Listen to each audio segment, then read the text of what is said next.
Македонија се уште не ги усвоила уставните измени на кои се обврзала и мора да ги интензивира реформите, особено во областа на правосудството. Меѓу другото, се поздравува фактот што евроинтеграциите остануваат стратешка цел на државава. Ова се дел од нацрт заклучоците кои Советот на Европската Унија денеска се очекува да ги усвои во Брисел, во кој увид имаше Радио Слободна Европа.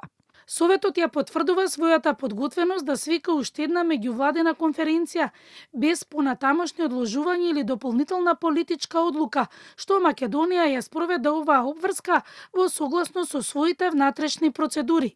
Се наведува во документот. Земјите лидери во евроинтегративниот процес се Украина, Молдавија, Албанија и Црна Гора, меѓу кои Црна Гора е најдобар кандидат, посочи еврокомесарката за проширување Марта Кос на денешната меѓувладина конференција со оваа земја, која денеска затвори уште 5 поглавја и се очекува до крајот на следната година да ги затвори и преостанатите. Favorites, 4 countries have made a huge success, and I'm very happy that the member states have recognized their efforts. Ukraine was the one, and also Moldova, who have delivered under very difficult circumstances. Ukraine was negotiating while the bombs were falling on the country, and Moldova had to resist to a very strong Russian hybrid war. 2025 really has been a very successful year for enlargement, but I'm convinced that we can make 2026 even better. Merci à la France. Vous nous avez donné une tâche difficile ces derniers jours.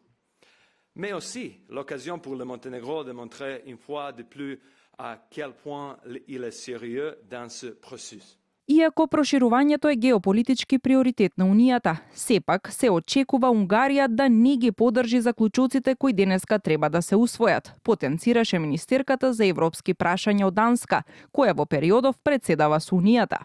Унгарија засега останува на своето вето за Украина, што ЕУ најде начин да го заобиколи, отпочнувајќи преговори на техничко ниво, не само со Украина, но и со Молдавија. As regard the council conclusions, we have very strong council conclusions that are sending strong signal to all the aspiring member states. I expect that they will be supported by 26 member states. Премиерот Христијан Мицкоски и владина делегација денеска се упатија кон Брисел во пресрет на утрешниот самит ЕУ Западен Балкан. На самитот се очекува Европската Унија уште еднаш да ја реафирмира својата посветеност на евроинтеграциите на нашиот регион и да ги потенцира потребните реформи кај секоја земја.